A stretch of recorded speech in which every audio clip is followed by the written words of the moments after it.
Why is the dollar the reserve currency?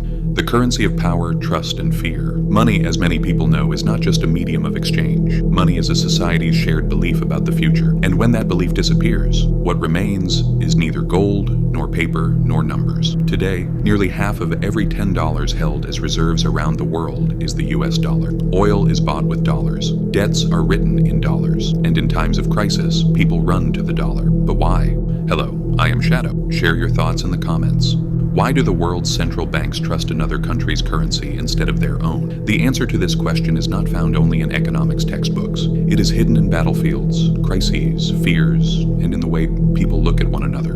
The world of sterling and the language of power. Before America stood at the center of the world order, there was the British Empire. The seas were controlled by the British Navy. Trade routes passed through London, and the British pound sterling was the common language of the world. The power of sterling was not moral. It was not technological. It was simple.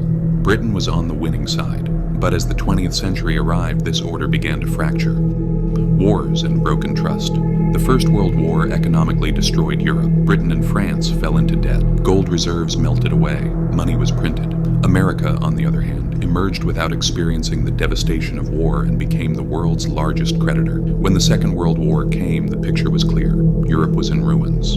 Industry had collapsed. Currencies had lost trust. But America, its factories were standing. It held most of the world's gold reserves, and the world was searching for a new order. Bretton Woods, a new center. In 1944, before the war had even ended, 44 countries gathered in the United States. But this was not a peace conference.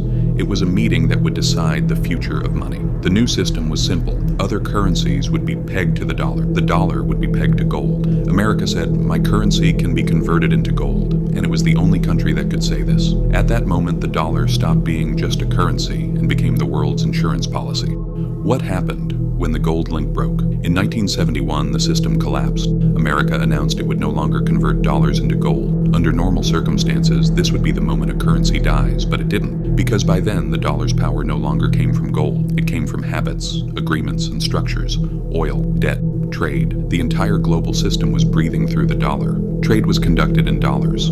And most importantly, everyone believed that everyone else would continue to trust the dollar. What does reserve currency really mean? Being a reserve currency does not mean being the strongest. Being a reserve currency means being the currency people run to in a crisis. When trust in a country's own currency breaks, people look for a safe harbor. And throughout history, that harbor has changed. There was the Roman denarius. There was the Florentine florin. There was the British pound. Now there is the dollar. Exorbitant privilege. The French gave it a name. Exorbitant privilege. America can buy goods from the world by printing its own currency. It borrows, but repays its debt with money it creates itself. This is not a trick. This is a system, and this system has only one fuel: trust. The real truth.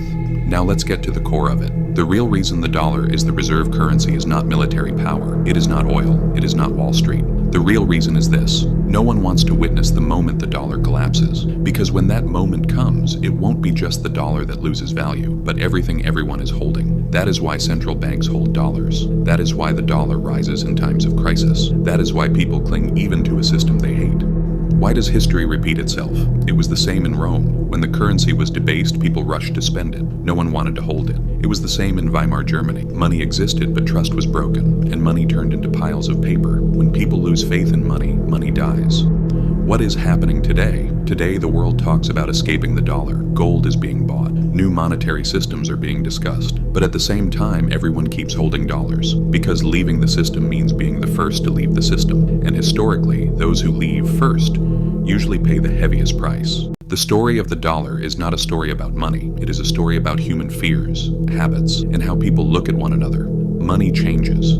Centers of power change. But when trust breaks, the outcome is always the same. And the real question is this. When the world stops trusting the dollar, is there truly something else it can trust? If you want more narratives like this, don't forget to like and subscribe.